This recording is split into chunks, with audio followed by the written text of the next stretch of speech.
الأهلي بينهي الاستعدادات لمباراة يانج أفريكانز في دور المجموعات لبطولة دوري أبطال أفريقيا. المباراة اللي هتقام يوم الجمعة 6 بتوقيت القاهرة، واللي هتكون على ملعب برج العرب، والمباراة مذاعة على البين سبورت المشفرة. وطبعا تم نقل المباراة لاستاد برج العرب لأن في إصلاحات في استاد القاهرة. يعني احنا بقالنا أكتر من شهر المنتخب في بطولة أفريقيا، واستاد القاهرة فكر يعمل الإصلاحات دلوقتي، وفي إقبال ضعيف على شراء تذاكر المباراة بسبب الطقس الموجود حاليا بالاسكندرية. المجلس الأعلى للإعلام بيقرر إيقاف أحمد حسام ميدو لمدة شهرين، وده بسبب ظهوره في بودكاست والإساءة والتشويه لإنجازات منتخب مصر في الفترة من 2006 ل 2010، ومنع الظهور في جميع البرامج لمدة شهرين.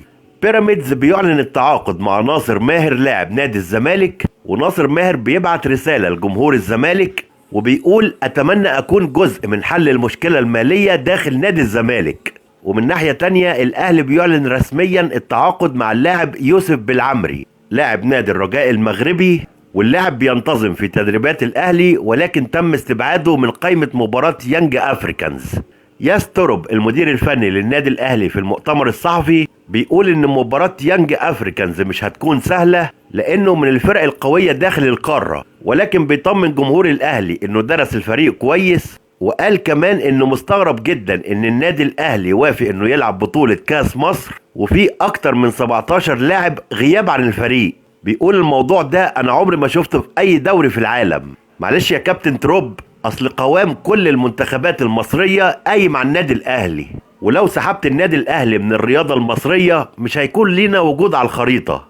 والنهاردة كان في مؤتمر صحفي مهم جدا عقده الاتحاد المصري لكرة القدم بقيادة هاني أبو ريدة. كان الغرض منه تجديد الثقة في الكابتن حسام حسن بعد ما في إشاعات طلعت في الفترة الأخيرة إن اتحاد الكرة استغنى عن حسام حسن. ولكن النهاردة هاني أبو ريدة بيجدد الثقة في حسام حسن وجهازه المعاون، وإن حسام حسن هو اللي هيخوض منتخب مصر في كأس العالم. أما حسام حسن فقال في المؤتمر الصحفي: من حق أي حد إنه ينتقد المدرب، ولكن يكون الانتقاد باحترام. واتكلم كمان في الخطأ التحكيمي الفاجر اللي حصل في هدف السنغال، وكان السبب في خروج المنتخب من بطولة أفريقيا، ولكنه رجع ولطف الأمور شوية وقال إن المغرب أبليت بلاء حسنا في تنظيم بطولة أفريقيا. أما آخر أخبارنا النهاردة فعن اللاعب عودة الفاخوري لاعب فريق الحسين الأردني، وبعد اقترابه من الأهلي بشدة في أخبار جديدة بتقول إن نادي بيراميدز دخل وبقوة جدا في الصفقة مع النادي الأهلي للفوز